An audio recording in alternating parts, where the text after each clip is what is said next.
يا عماد، ايوه يا نرمو.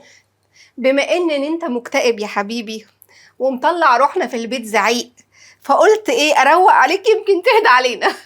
نرمين، انت عارفه الساعه كام دلوقتي؟ طب انا اعمل فيك ايه طيب؟ الساعه 11 وتلت بالليل. احنا بالليل ناكل ممبار بالليل. مش انت عندك اكتئاب ومطلعه علينا؟ لا انا عندي كتاب. انا بقول لكم يا ستات يا حلوين، لما يبقى جوزكم كئيبكم اه ومطلع روحكم اعملوا له شويه ممبار يمكن يسكت. نرمين بتعمل ممبار ايه يعني؟ الممبار ده على فكره انا ما عملتوش النهارده، كان في عندنا باقي ممبار كده من حوالي شهر ونص وحطيته في الفريزر، قلت نرفه عن عماد. فقلت ايه اه دوق كده يا عمده وقول لي ايه الاخبار. ماشي يا ريسه. بصوا انا بحب احمره قوي كده، يعني مش كل الناس بتحب التحميره دي بس انا بحبه محمر قوي. انا هدوق يمكن افك. بس عايزه اوريكم حاجه، ان الممبار ده مثلا ليه شهر ونص او اكتر من شهر ونص صدقوني في الفريزر، والرز مفلفل.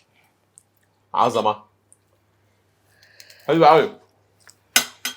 يا رب تهدى علينا وتبطل نكد. اجرسك؟ لا بلاش اجرسك.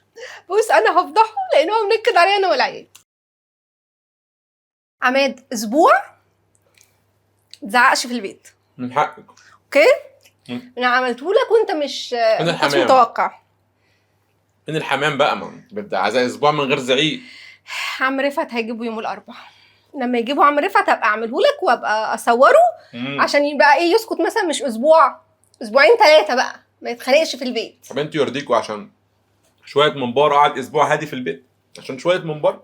يا جماعه منكد علينا في البيت زعيق زعيق زعيق وخناق مع الولاد عشان المذاكره، فخلاص ناخد بريك. انت بتاخدي حقك عشان بيقولوا عليكي مفتريه. فانت لا راجل نكدي ده انتقام ده ولا ايه؟ لا لا مش انت. بصوا يا جماعه الرز مفلفل ازاي. ممكن منه. لا ما انتقمش منك، انت روح قلبي يا عمد. يلا بقى بالهنا والشفا. لو عجبكم الفيديو ما تنسوش تعملوا فولو للصفحه. باي باي. باي باي.